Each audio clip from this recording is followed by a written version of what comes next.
Bonjour à tous et à toutes, ici Marwan et bienvenue sur la suite de la quête sur les moteurs de jeu. Aujourd'hui, on va s'intéresser à introduire une toute nouvelle notion avec OpenGL, qui est la notion des cube maps.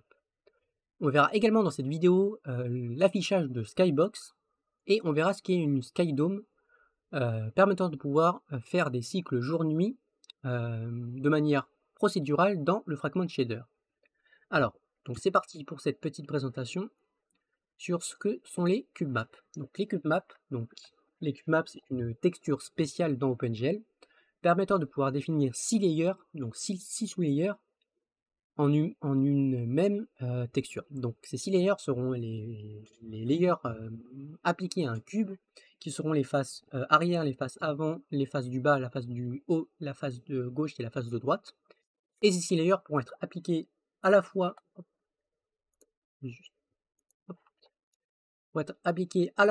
à un cube ou à une sphère. Vous verrez que la perception entre les deux, notamment pour les skybox, ne va pas vraiment différencier. Alors, donc, la sphère, comme vous voyez, elle est assez particulière et la projection des faces ici se fait assez particulièrement. Mais globalement, nous ici, on s'intéresse vraiment au cube map appliqué au cube. C'est vraiment le but des cube maps. Donc, comment ça va se passer au niveau de l'échantillonnage? Donc, si vous avez envie d'avoir plus de détails sur le développement des textures dans OpenGL, j'ai fait une vidéo dédiée sur le sujet avec OpenGL pour les textures classiques, c'est-à-dire les textures en 2 dimensions. Donc, petit rappel pour les textures en 2 dimensions. Pour l'échantillonnage en GLSL, donc dans le fragment shader, et bien ici, on va venir prendre un sampler 2D, donc qui correspondra à notre texture 2D, et on va venir prendre des coordonnées UV qui va permettre de pouvoir spécifier l'emplacement des coordonnées dans notre texture. Pour une cube map, on ne va pas pouvoir faire de cette manière, tout simplement parce que ici on n'a pas qu'une texture, mais globalement on en a 6. Et bien ici on va venir prendre un sampler cube qui définit les 6 layers de notre texture combinés. Et ici on va venir prendre non pas un vecteur 2D, mais un vecteur 3D. Alors en quoi consiste ce vecteur 3D? Et bien ici, ça va correspondre à une direction, un vecteur directionnel, partant du centre du cube et permettant de pouvoir spécifier en fait la face auquel il va intersecter. Alors pour ce faire ici, on va prendre le vecteur P, donc le vecteur P c'est celui-ci, et bien on va venir prendre la valeur absolue de chaque composante et on va venir les comparer ensemble.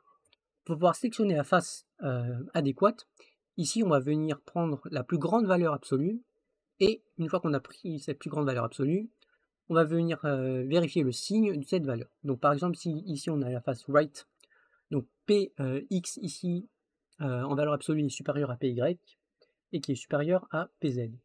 Et une fois qu'on a la plus grande valeur absolue, donc c'est-à-dire Px ici, eh bien on va venir vérifier le signe qui est supérieur à 0. Donc ici on a bien la face right.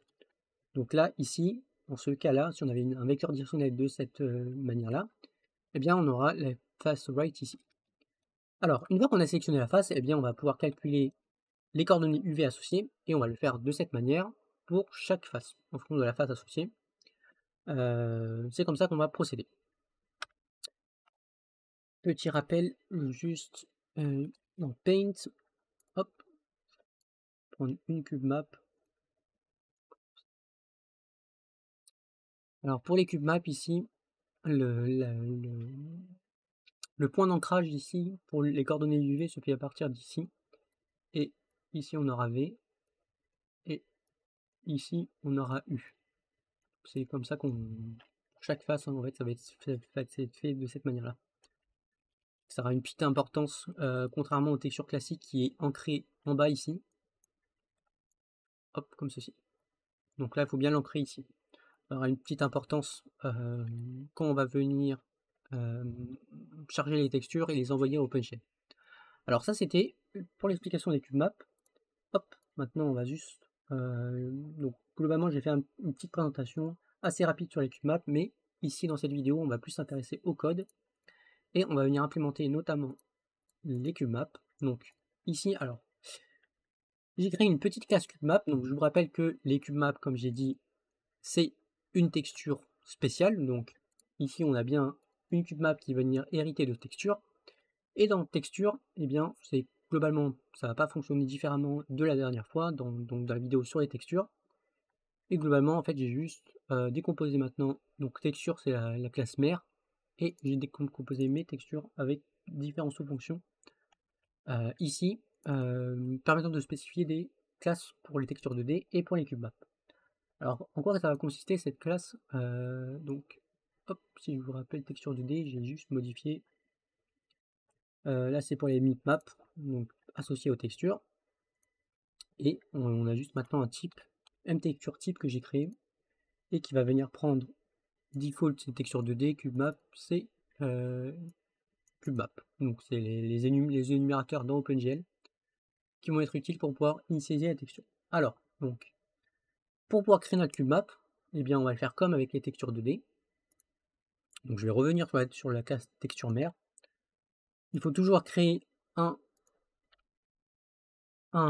identifiant mTexture ID pour la texture. Comme je vous rappelle, la cube map est une texture classique. Oui, il faudra également la bind. Donc ici, bind texture, en fait, le type bind texture va venir prendre le type de la texture et l'ID en fait. Donc globalement, c'est comme ça que ça va fonctionner. Et c'est comme ça qu'on va venir créer une cube map. Donc une fois qu'on a créé l'identifiant et qu'on l'a bindé, eh bien, on va pouvoir spécifier les différentes faces à OpenGL. Donc pour pouvoir spécifier les différentes faces à OpenGL, donc ici j'ai fait une petite fonction update texture data. Donc globalement, on aurait pu décomposer en fait ici chaque face, comme on l'a fait ici, hein, dans la petite présentation ici, on a les faces qui sont décomposées et on aurait pu les charger un à un directement.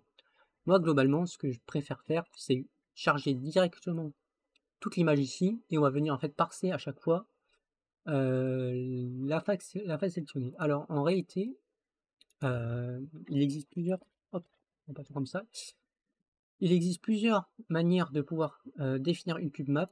Donc globalement, hop, si par exemple, vous voyez qu'ici on a une image en mode panorama, et cette image en fait peut être appliquée à une sphère, mais moi globalement je veux pouvoir transformer cette image en panoramique en image cube map, comme ceci. Alors on peut le faire avec le logiciel en ligne ici. Donc ce que je fais, c'est que je passe, non, on va faire ça comme ça, upload HDRI, je passe l'image, donc on peut la visualiser ici, et si je vais dans CubeMap View, on peut voir qu'on a bien la bonne face.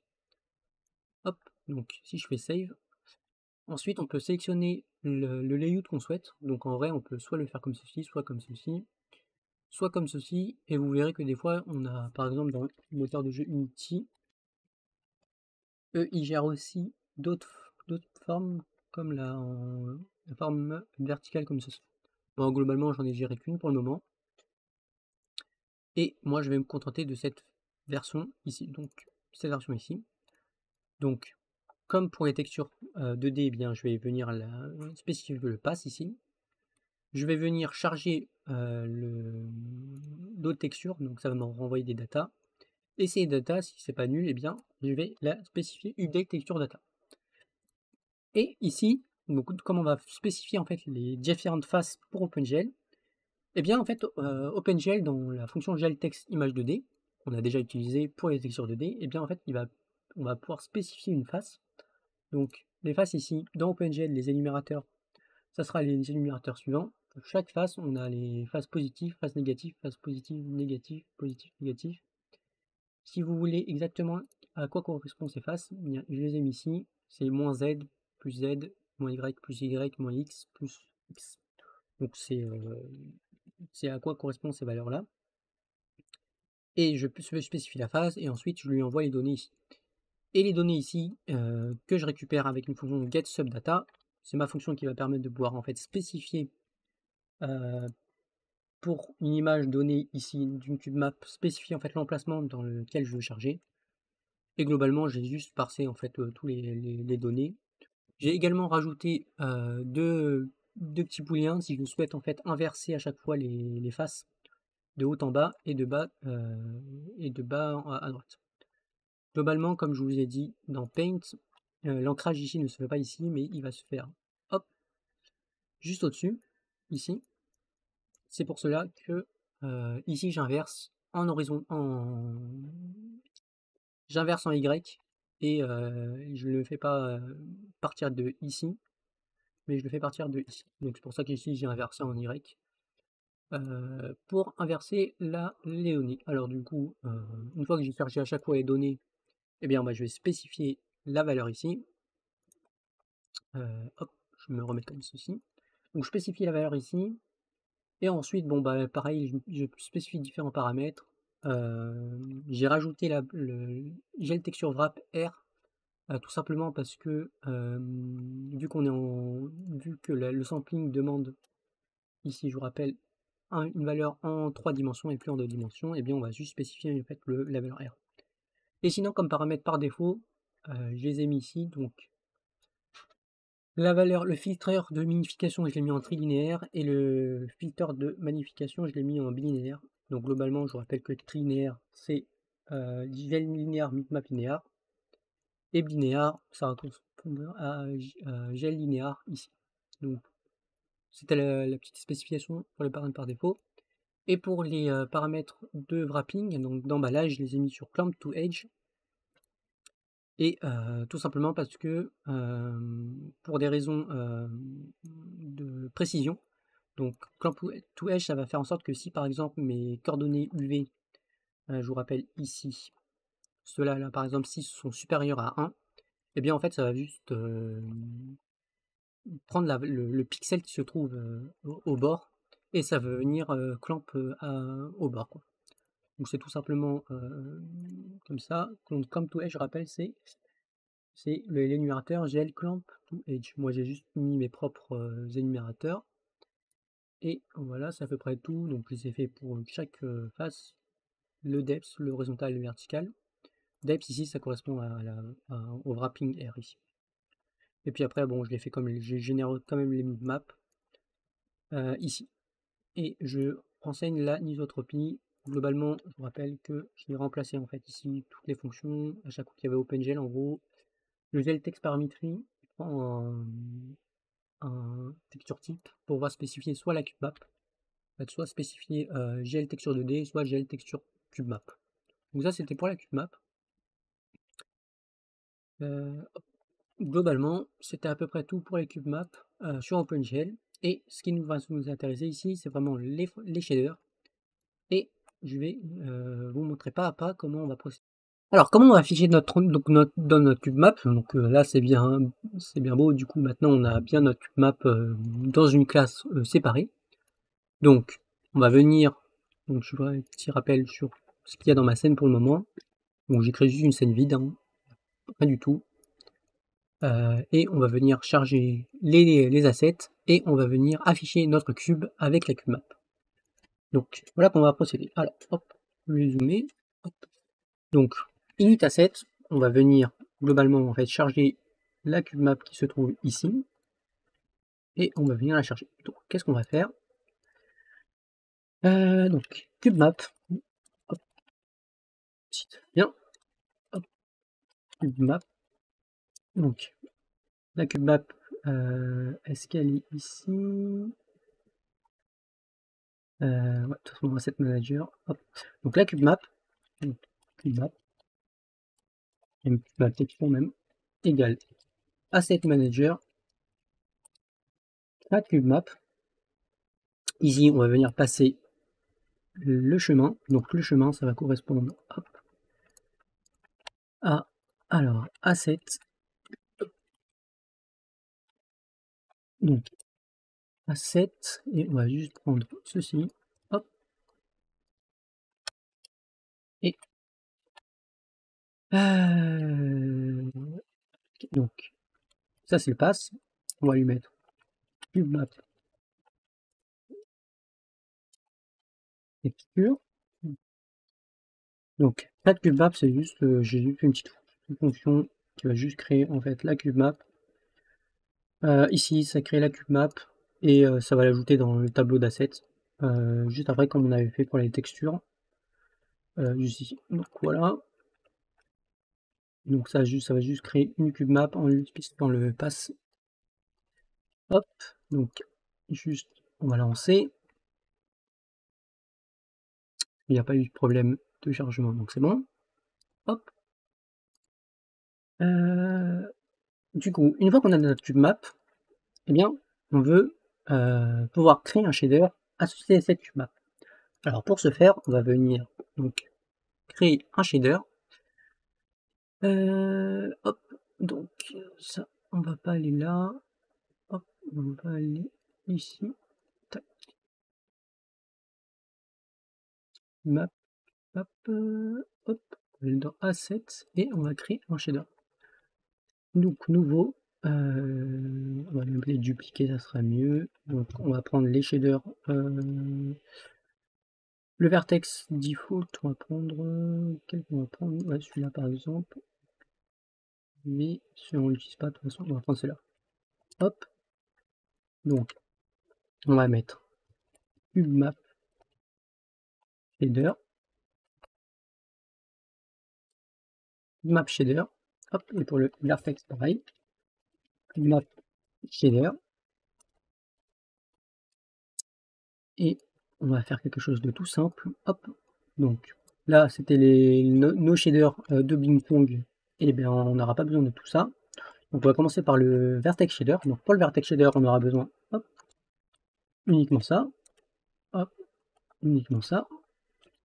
Chord, texture, texte, on va faire comme ça. Et oui, texte chord. Hop. Texture chord. Hop. Ici, on veut pas un vecteur 2, un vecteur 3. Hop, donc ça, on s'en fout. Vertex in local pose, vertex in world pose et vertex in clip space. On renseigne la position et la coordonnée UV, ça on n'aura pas besoin.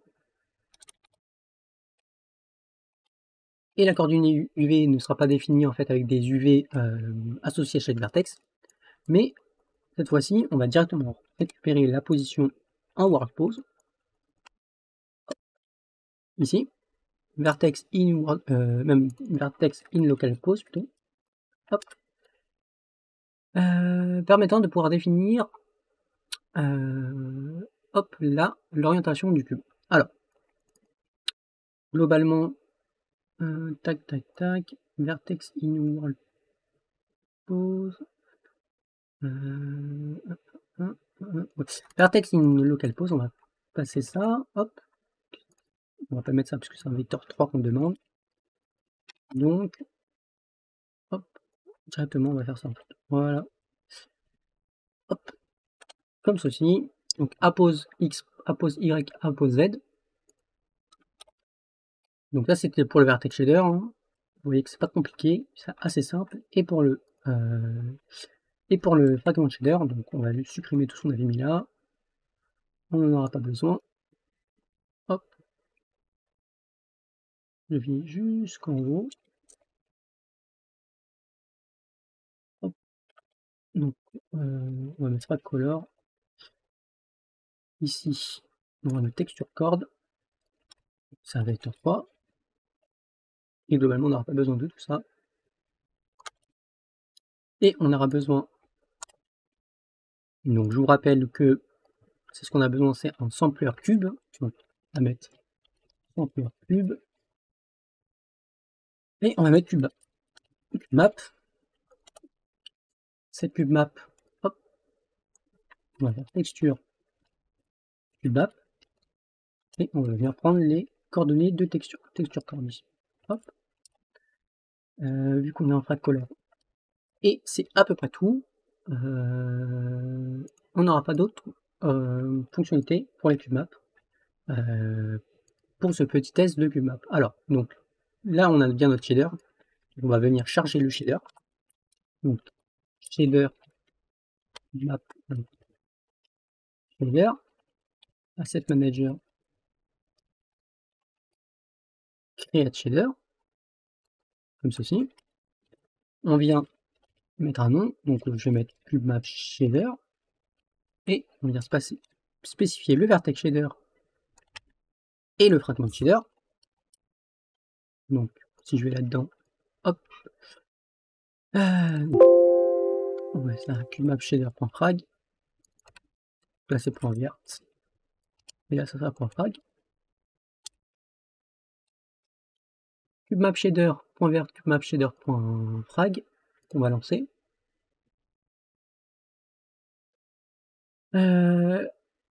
Ok, on a juste trop supprimé, on a supprimé trop de trucs ici. Ouais, on a oublié les modèles, les views et les projections. Donc je vais juste, hop, juste reprendre. Alors modèle, comme ça. Hop là. Modèle je garde, normal je veux pas. View, ça je veux pas. Et on met, hop. Et on a toujours un petit problème, c'est alors ligne 4. Donc dans le frag. C'est on veut en uniforme. Et là on est bon.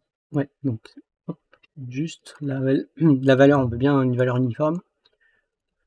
Parce que c'est une valeur qu'on va envoyer depuis le CPU dans le shader. Alors, donc une fois qu'on a chargé notre shader, bien maintenant il faut créer un matériel. Donc le matériel, on va faire pareil, on va faire matériel, hop, cubemap matériel, asset. J'ai préféré un peu refaire tout, comme ça je vous montre un peu comment on crée les différents assets. Dans le moteur, donc create matériel, donc je vous invite, si vous voulez avoir plus de détails sur les matériels, les shaders, les chargements et tout, à aller voir les vidéos dédiées dans la playlist moteur de jeu sur cette chaîne, les quêtes d'un programmeur. Alors, donc, cubemap matériel, hop, on prend notre matériel et on veut spécifier maintenant des valeurs, notamment cube matériel, cette texture. L'acquis ici, on va venir prendre la valeur qu'on a mis ici, cubemap, et je vais lui spécifier ma cubemap que j'ai chargé juste avant. Et on est bon. Ensuite, maintenant qu'on a notre shader, qu'on a notre cubemap, la cubemap texture et qu'on a notre matériel, eh bien il va falloir pouvoir appliquer ce shader et ce matériel à un cube, donc à un mesh. Donc ici, on va venir créer notre mesh, donc mesh, on va faire mesh, asset manager create cube, enfin create mesh plutôt. On va mettre hop, non, on va faire ça, hop, on va faire ça plutôt. Utility, asset utility. Okay. Donc, comment je l'ai appelé? Hop, mesh utilities plutôt. Hop, mesh utilities.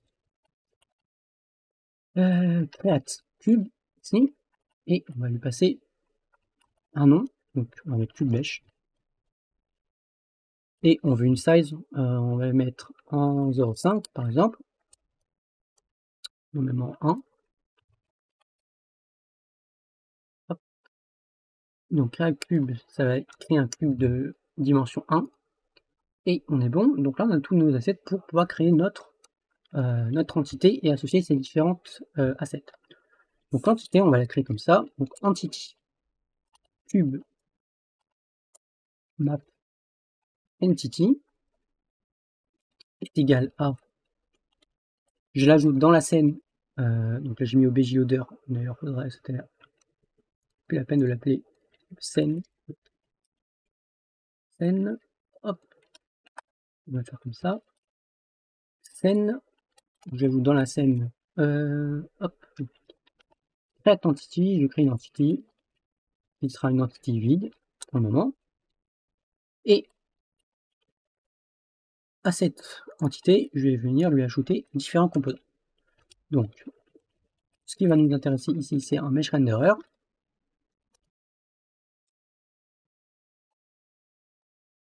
Renderer component.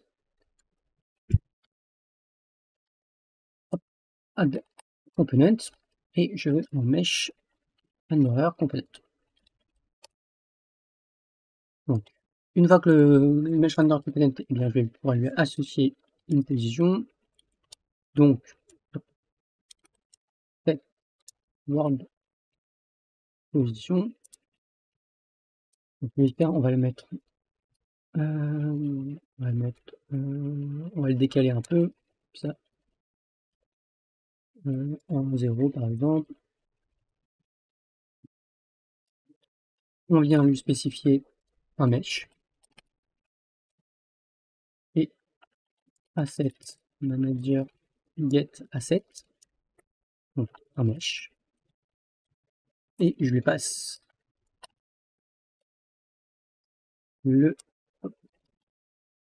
l'asset que j'ai créé juste au-dessus là, QMesh, c'est pour ça que je l'ai appelé QMesh ici.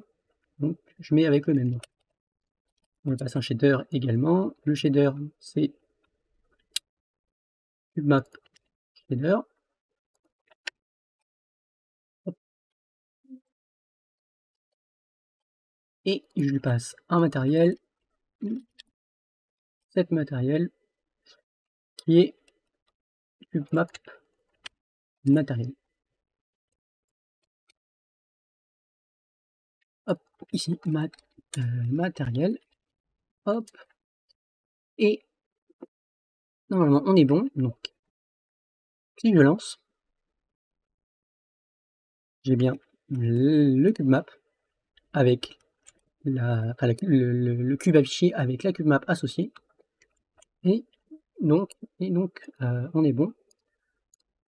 Ce qu'on peut faire, c'est qu'on peut je vais rajouter un petit component add. On passe ça. Donc map.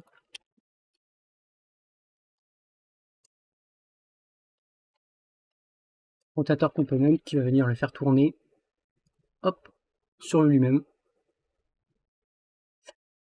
Ouais, c'est normal. C'est que le CubeMap Rotator, il demande, hop, donc dans CubeMap Entity, il faut spécifier un route component qui va venir prendre le mesh renderer. Et je vous rappelle, le mesh renderer component hérite de scene component. Et donc, pour pas oublier de le spécifier ici. Donc, hop. Donc là, on est en 0. La vitesse est de 0. Et donc, ce que nous, on veut,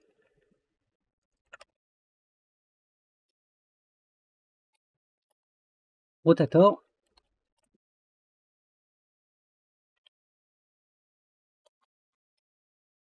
Set. Speed. Hop. On va mettre 10 par exemple.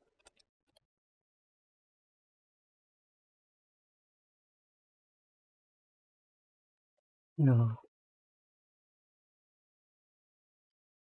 Là, on a deux. On a deux. Hop. Cube map.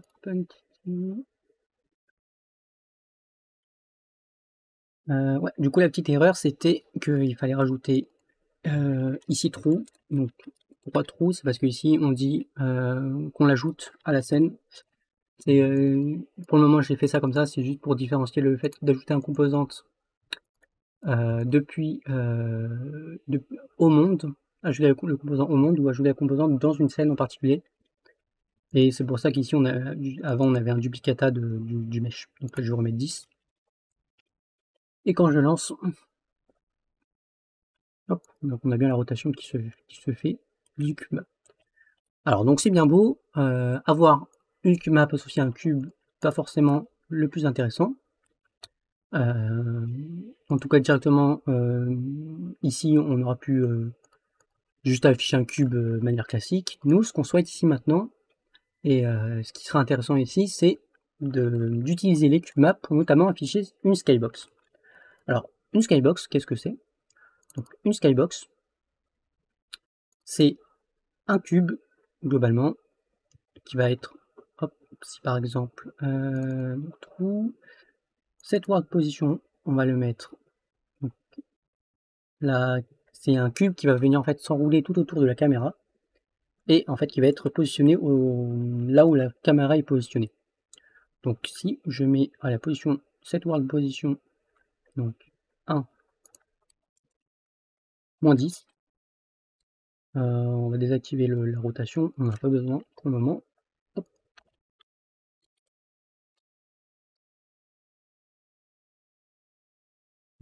Je lance. Hop. C'est normal. On va faire hop. Enable face rules.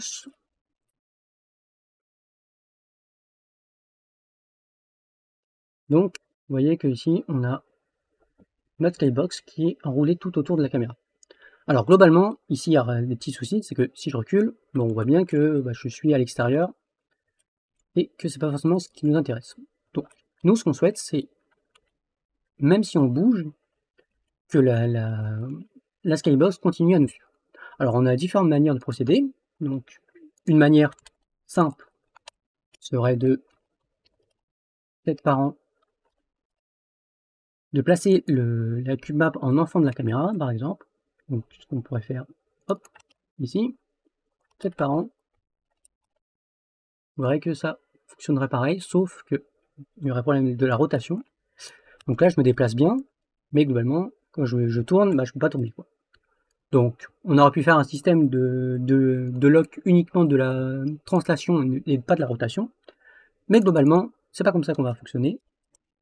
Et, ça va éviter d'avoir de héritage ici. Ce qu'on va faire ici, c'est qu'au lieu de placer l'objet en enfant de la caméra ou de mettre l'objet en position de la caméra, eh bien en fait dans le fragment shader, enfin dans le vertex shader, on va non pas envoyer, hop, si je vous mets un vertex shader classique, donc je remets le vertex, on va non pas envoyer la matrice view brute comme ça, mais on va envoyer une matrice vue modifiée, et on va prendre uniquement en fait la mise à l'échelle, enfin plutôt la translation et pas la rotation.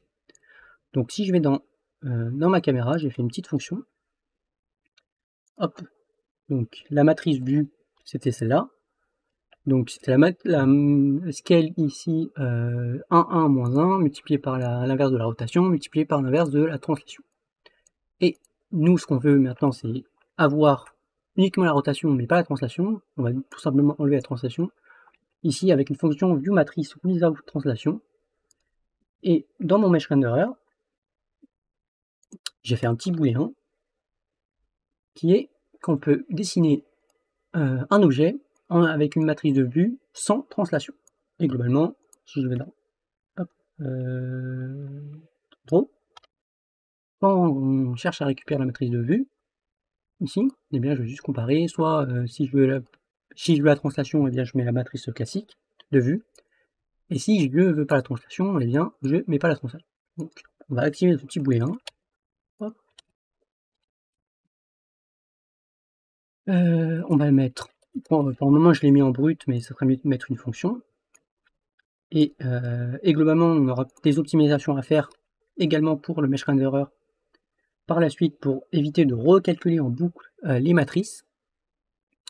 Pour le moment, on l'a pas fait, mais c'est pas forcément grave pour l'explication. Use view matrice with sa translation, true. Et donc, si je lance, hop,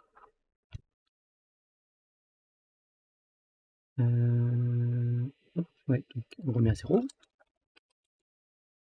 Donc, globalement, il n'y a pas la translation, donc hop, ce qui fait que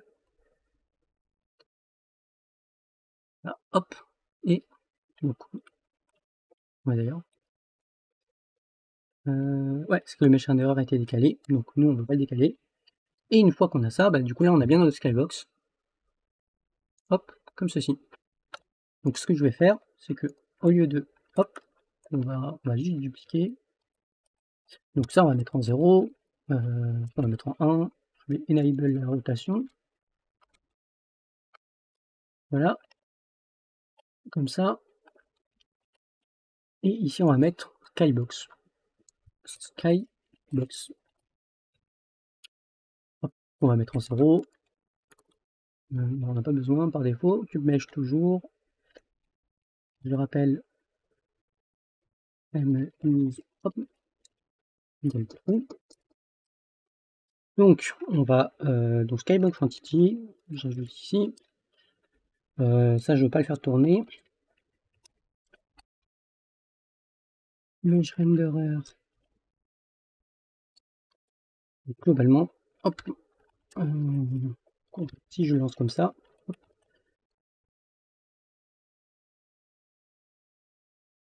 vous verrez que on a bien la Skybox, mais on n'a plus le cube.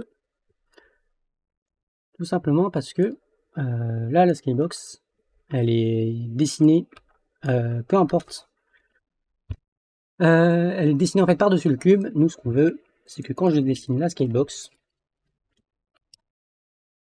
donc set depth mask, hop, mask, alors, donc enable, on met en fausse. Donc je désactive l'écriture de la Skybox et je vais dessiner la Skybox en premier. Donc, ce qu'on peut faire, hop, order, hop, on va mettre en 0. Et la cube map, on va la mettre en 1. Et voilà, donc on a bien notre la cube map qui est ici, puis la skybox est autour. Alors globalement, on pourrait optimiser cela en dessinant en fait la skybox tout en dernier. Parce que globalement, quand je me rapproche par exemple d'un objet, donc disons ma cube map, eh bien on voit bien que bah, là par exemple, là, je n'affiche plus du tout la skybox. Et globalement, ça vous pourrait faire des économies. Donc comment on pourrait faire des économies, c'est dessiner la skybox en dernier. Donc au lieu de la dessiner en premier, bah, je la dessine en dernier. Par exemple, je mets 0, 1 ici. Mais cette fois-ci, on veut activer donc le depth test. Donc mesh renderer enable depth, bon ça peu importe, hein, ce qui est dessiné en dernier.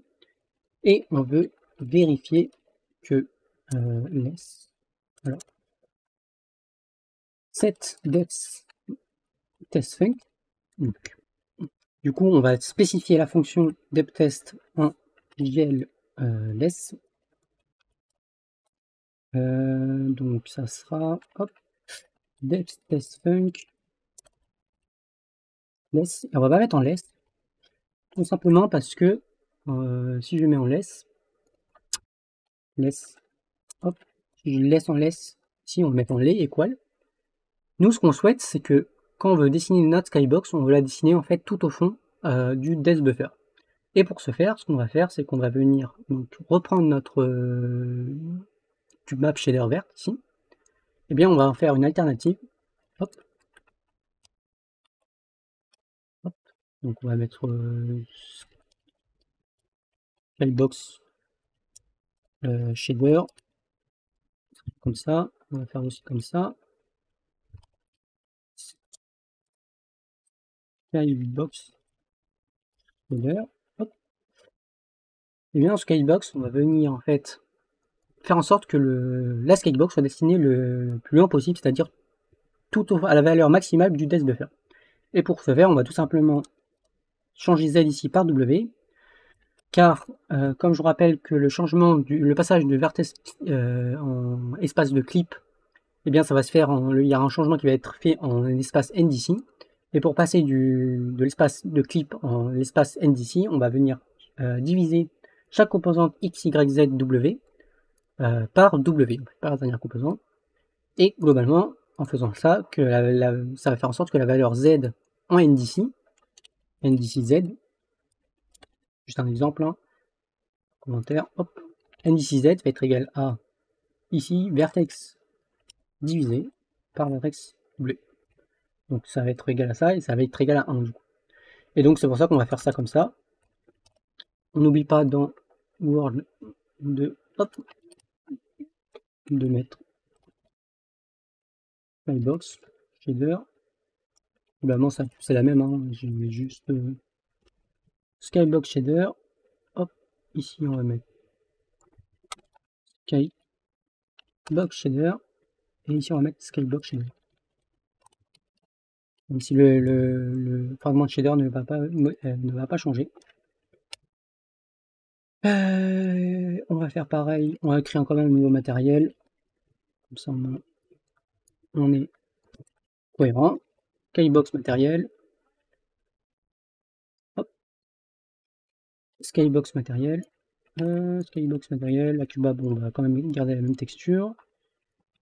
Et en bas, on va venir prendre notre Skybox, ici, on va lui mettre Skybox matériel et Skybox shader. Et on est bon, donc si je lance, donc on a bien toujours notre shader, mais globalement quand on s'arrange ici, en fait les pixels là ne vont pas passer ne vont pas arriver dans le fragment de shader. Globalement, je vous avais dit que le depth test, hop, ici, se passe après le fragment de shader dans les per sample processing, je vous avais dit ça dans la vidéo sur le Let's Buffer, mais globalement, il y a des tests précoces qui se font juste avant le fragment de shader. Donc si je vais dans Pipeline OpenGL, ici on a donc juste rasterizing, early, donc early Z test, hop, voilà, early fragment test, et en gros ceci peut être fait juste avant le fragment de shader. Donc on peut avoir des tests depth test dans certains cas, hein, pas dans tous les cas. Il y a des tests précoces qui peuvent être faits et ça peut économiser en termes de calcul GPU. Et c'est pour ça que ici, notamment ici, on arrive bien dans les tests précoces pour afficher les différentes. Alors globalement, donc là j'ai fait tourner. Globalement, si on peut, là c'est assez statique. On peut également, hop, donc, on va le rater. Hop, on peut faire une petite rotation sur la cube map. Hop, une petite sur la skybox plutôt. Une légère rotation qui fait que là c'est moins statique et on voit que les nuages, c'est comme si les nuages se déplaçaient, quoi. Mais globalement, vous voyez que le soleil ne se déplace pas de la bonne façon, hein. Enfin, le soleil sera statique dans tous les cas. Et c'est la limitation des skybox, c'est qu'ils vont prendre, en fait, c'est que ça définit une cube map et qu'il faudrait pouvoir réaliser des cube maps procédurales. Alors pour ce faire, donc pour pouvoir réaliser en fait un ciel ici procédural, on va pouvoir le faire notamment avec les skydome. Alors une skydome c'est quoi? Donc une skydome c'est tout simplement faire la même technique avec la skybox mais cette fois-ci avec une sphère. Et en fait on va pouvoir générer, hop, donc la sphère, on va pouvoir appliquer directement cette texture là à la sphère, donc ça va donner le même résultat, hein. Mais nous, c'est pas ce qu'on va faire. Nous, ici, on va réaliser un cycle jour-nuit de manière procédurale dans le fragment de shader. Alors, ce qu'on va faire, donc, je vais venir créer deux nouveaux shaders. Donc, on va juste reprendre, hop, map shader, non, on va prendre la skybox, ici. Donc, hop, on va l'appeler skydome shader.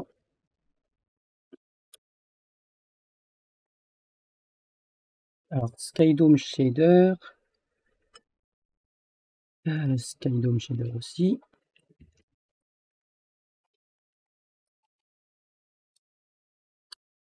On va venir charger. Hop, skydome shader.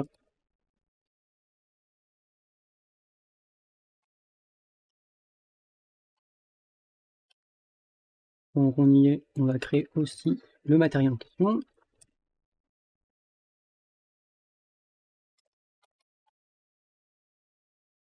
Dome, matériel.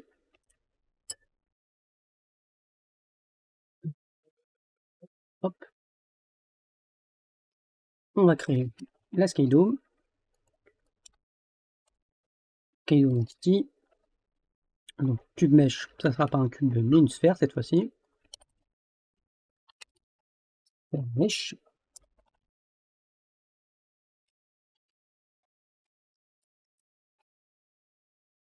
Et ensuite on peut sphère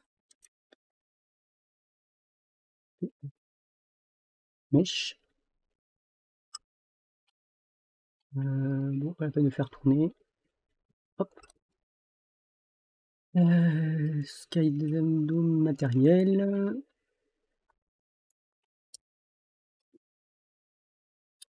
Skydome Entity, Skydome matériel, ok. On est bon. Le Skydome Shader, comment je l'ai appelé? Hop, Skydome Shader comme ceci. Et on est bon. Donc ça va à peu près pareil que la Skybox, hein, mais cette fois-ci, on va faire quelque chose d'assez procédural. Donc, on va revenir, on va ouvrir nos shaders. Donc, on va prendre le Skydome vert qui va être globalement pareil. Mais ce qui va nous intéresser ici, c'est le frag, donc il est où? Ici, hop. Skydome pour frag, hop. On n'aura pas besoin de cube-map, donc pour vérifier que est-ce que ça marche, on va juste faire un petit test. On va mettre une texture rouge. Les textures cordes, on n'en aura pas besoin. Hop. Donc on a bien une texture rouge. Alors, nous, ce qu'on souhaite, si je prends le ciel, sky, sky, si je prends un ciel, nous, ce qu'on souhaite faire, c'est globalement faire un dégradé du bas vers le haut sur la ligne d'horizon. Alors, ce qu'on va faire ici, donc, on va venir, hop, reprendre les UV classiques, ici, on associe à la sphère, out, UV2, UV, UV, ça c'est classique, comme pour une sphère classique, et hop, donc si je fais ça, UV, et que je le passe ici, il y a sur une erreur, hop, donc UV.x, Y, donc une erreur. Dans le vertex shader à la ligne 17, hop, ici, en fait c'est le vecteur 2.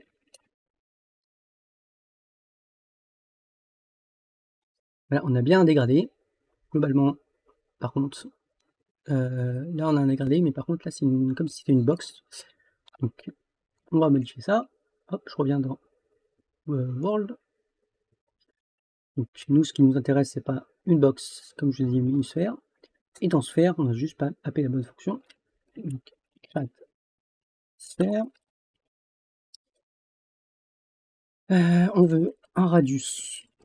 Globalement, le radius ne va pas changer grand chose. Et on va mettre 32.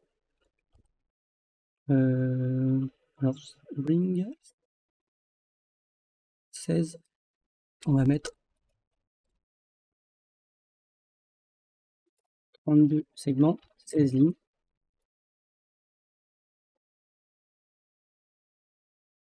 Et voilà, là on a bien un dégradé qui part du bas vers le haut. Mais nous, c'est pas ce qui nous intéresse. Nous, ce qui nous intéresse, c'est d'avoir un dégradé qui part du centre vers, hop, donc ce qu'on peut faire,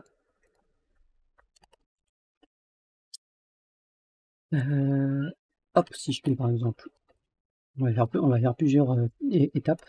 Donc, UV, Y, UV, point Y, c'est ça. Hop. Et ce qu'on veut, c'est que, tac, tac, tac,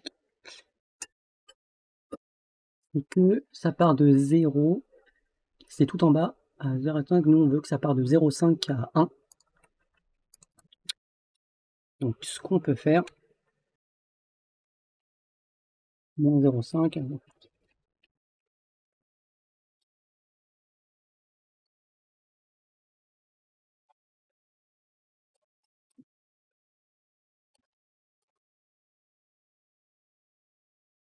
donc la fonction clamp, donc en GLSL, elle prend hop,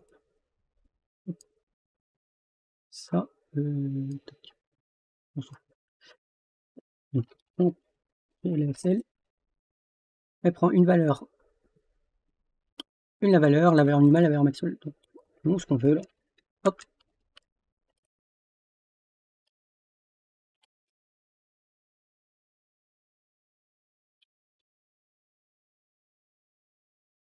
on va faire x2. Diviser, si c'est divisé par 0,5, ouais, c'est bien divisé par, hop, donc x2.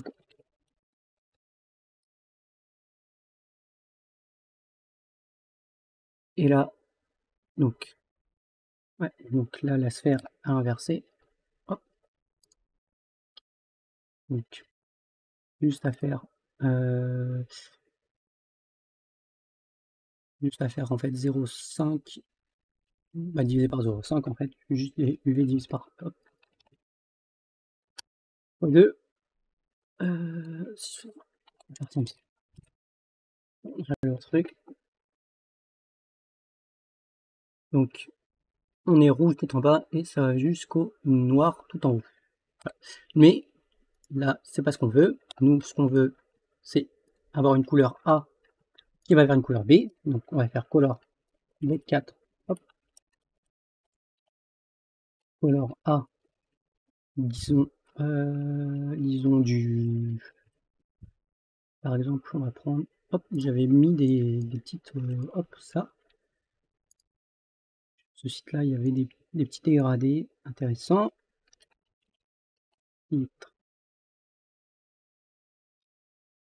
Donc, on veut partir de cette couleur-là, par exemple. Hop. Pour le moment, c'est un test. 169 divisé par 255. 252 divisé par 255. 241 divisé par 255. Et à la fin, on met 1. On va mettre des points 0 comme ça, on est sûr. Hop, faire des flottants, c'est mieux. Ça, c'était pour la couleur A. La couleur B, ben, ici on a mis la couleur A ici, ben, on met la couleur B juste au-dessus. Hop, ça sera 145, 93, 203. Et nous, on souhaite, en gros, interpoler entre la valeur A et la valeur B à fonction de UVB. Bien, en fait, on a une fonction qui permet de faire color est égal à mix, donc c'est une fonction lerp en fait, qui prend A, et qui prend B, et qui prend... Donc là, je rappelle que UVY est entre 0 et 1, donc 0 correspond à la couleur A, 1 correspond à la couleur B. On a sûrement une erreur, donc mal. Hop. Mix, alors, donc on a des V4, qu'est-ce qu'on n'aura pas eu bon? Hop.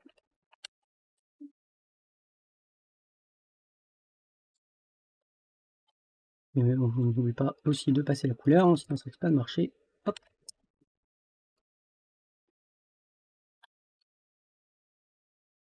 Et voilà, on a bien le dégradé qui va vers le haut, vers le bas. Alors, voilà, j'ai mis juste les couleurs que je voulais. Donc, on a, donc par contre, on est inversé, il me semble. C'est ça qui est tout en bas, ça qui est tout en haut. Ici, on est bon. C'est pas inversé. Mais ce qu'on souhaite, nous, c'est que là, elle est vraiment trop, le dégradé est beaucoup trop prononcé. On souhaite avoir en fait que la couleur A ait plus d'importance que la couleur B.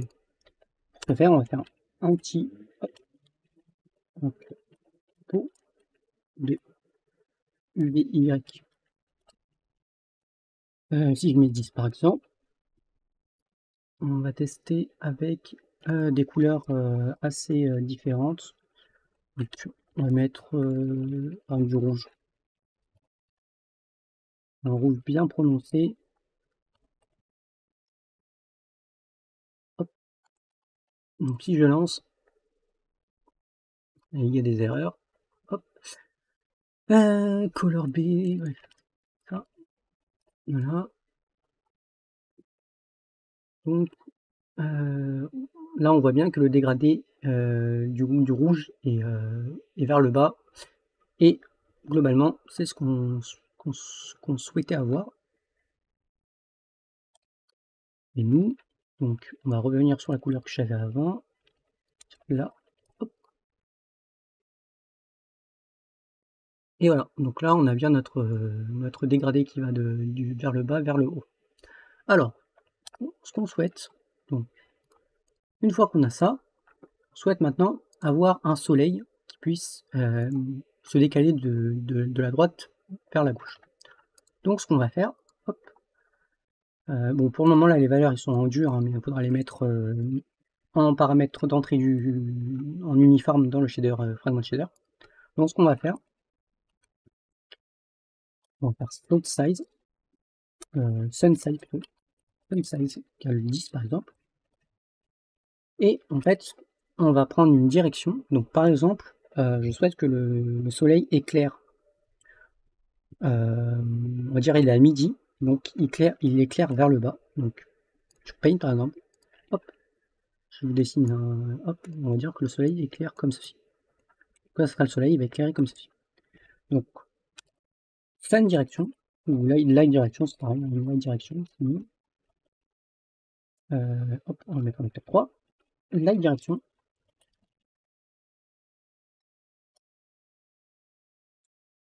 Veut qu'il éclaire vers le bas. Hop.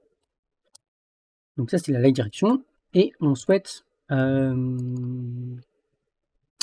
vérifier la position du pixel par rapport à la direction. Donc ce qu'on va faire, on va revenir là-dedans. Et en sortie, on va mettre out avec 3 world pose. Hop. Et on va mettre world pose. Vertexing world pose. Hop. Une fois que j'ai ça, je vais faire in avec 3 world pose. Ça, c'est world pose. Maintenant, on souhaite avoir la direction fragment dir. Donc ça sera world pose tout court, vu que je vous rappelle que le cube que la sphère est centrée en 0, 0, 0. Mais on va venir normalize. World pose. On va calculer en fait l'angle entre les deux. Donc on va faire un petit dot product. On va faire angle dot light direction. Donc moins light direction avec le fragment dir.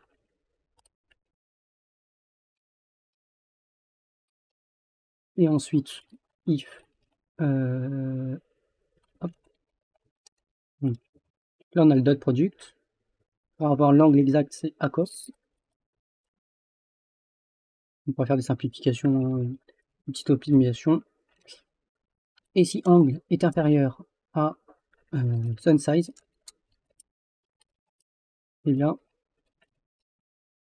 on peut dire que la couleur,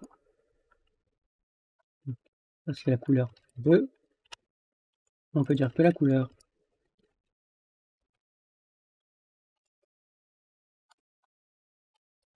on va dire un soleil rouge en plus pour tester est-ce qu'on a bien le bon résultat. Alors là, on a une petite erreur encore. Dans le vertex shader toujours, parce que hop, c'est ici.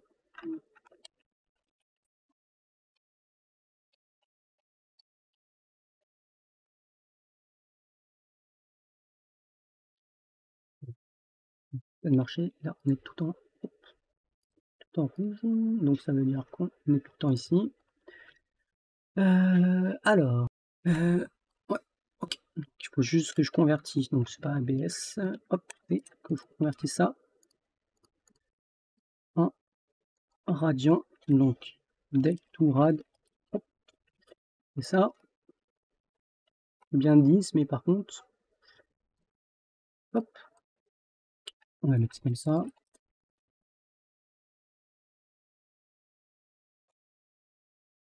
Et là, on a bien notre soleil, qui est bon, il est un peu trop gros, hein. Hop, on va le réduire. Hop.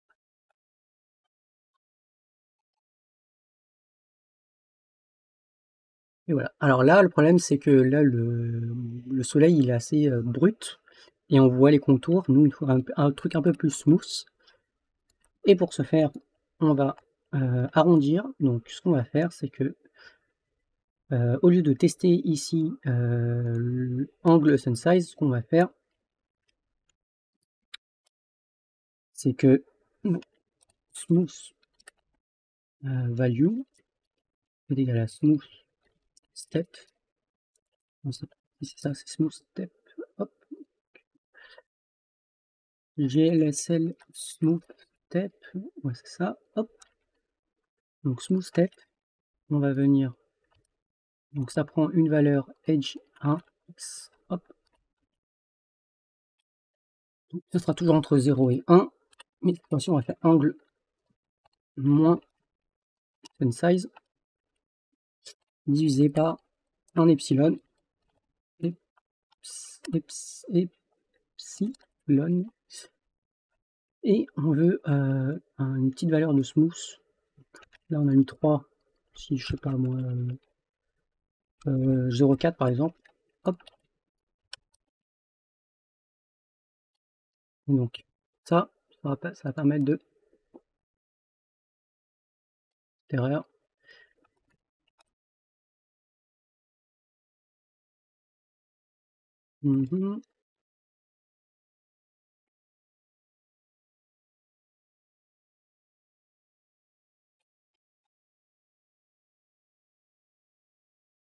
Et voilà, on a bien une valeur un peu plus smooth.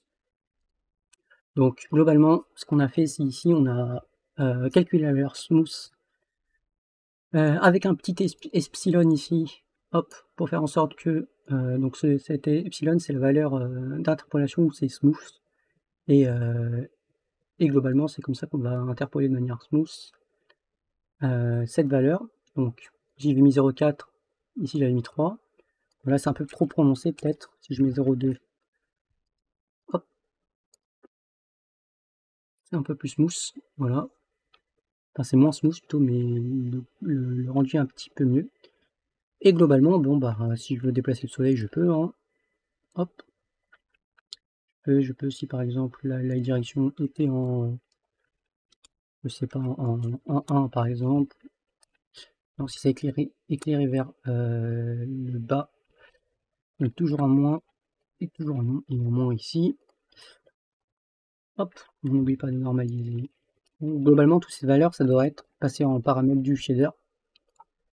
Mais globalement, voilà, donc là, on voit bien que là, il est ici, parce qu'on éclaire à l'horizontale, enfin en incliné. Du coup, c'était à peu près tout concernant le shader. Et globalement, on peut, donc je vais pas rajouter dans les détails, mais globalement, hop, on va rapidement voir le cycle jour-nuit et comment je l'ai implémenté. Donc le cycle jour-nuit, donc j'ai fait un petit composant assez basique. En gros, on va juste modifier en fait les valeurs. Donc ce que j'ai fait moi, donc j'ai repris les couleurs qu'on avait ici, et en fonction du temps en fait, du temps qu'il fait actuellement, pas le temps, mais le timing plutôt, et bien en fait je vais définir deux dégradés à chaque fois pour chaque valeur. Donc on a sunrise, morning, afternoon, sunset, dusk, dawn et night.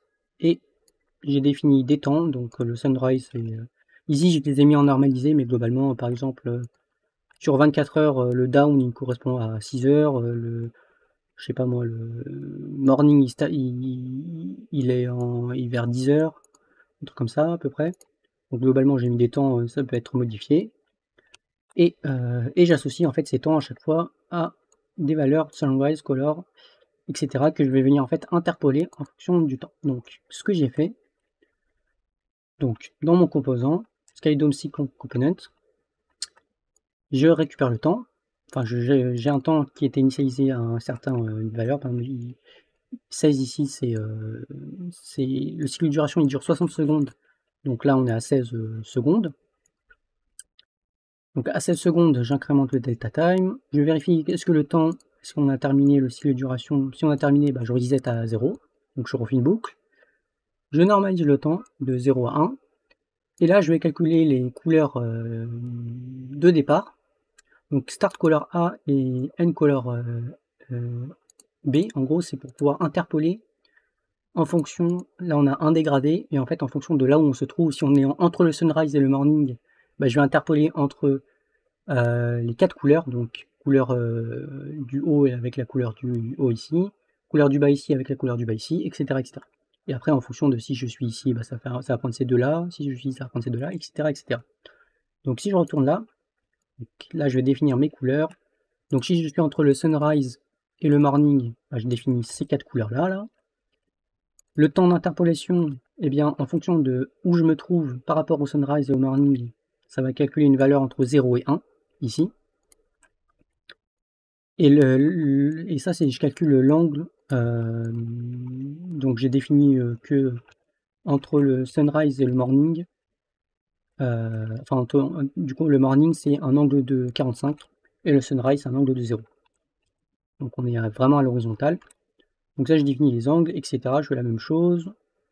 Voilà. Donc juste à chaque fois la même chose, juste une petite particularité, c'est ici, c'est que là le nighttime et le dusk-time on a reset. Si je vous montre le nighttime, on est à hop, hop.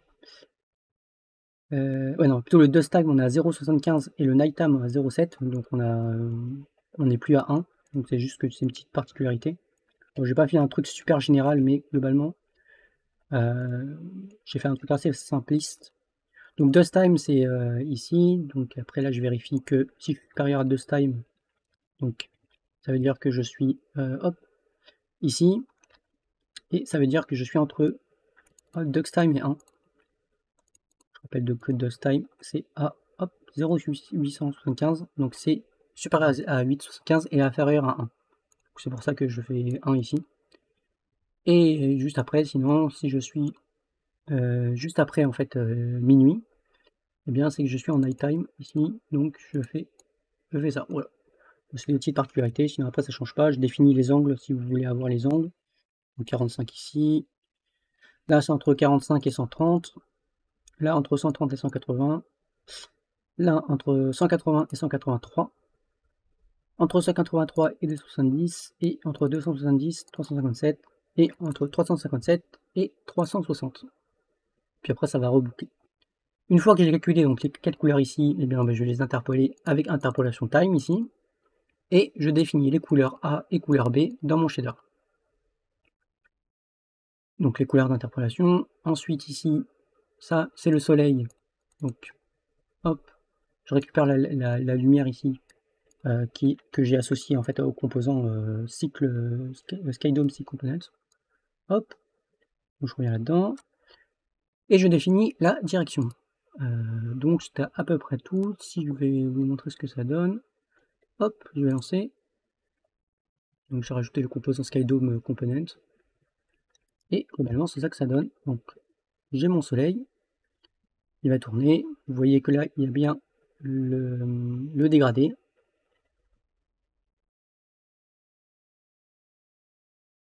Et qu'on voit bien que en fonction de l'orientation du soleil, que la couleur du dégradé change de manière smooth. Et voilà. Donc si je vais par exemple avoir en nuit, qu'est-ce que ça donne? Hop. Donc là c'est la nuit, et on commence doucement à être complètement dans la nuit. Et le soleil dès qu'il est tout en bas, c'est full nuit. Voilà. Donc globalement c'est C'est à peu près tout concernant le cycle jour-nuit. Je vous mettrai le shader, le fragment de shader complet de manière au propre avec les valeurs affichées à l'écran. Hop, c'était à peu près tout. Donc on va revenir ici. Donc n'hésitez pas à me dire ce que vous avez pensé de cette vidéo et notamment concernant les cubes maps. Globalement c'était plutôt le sujet, c'était les cubes maps. La Skydome était plutôt un bonus. Je vous dis à la prochaine, c'était Marwan pour de nouvelles quêtes d'un programmeur.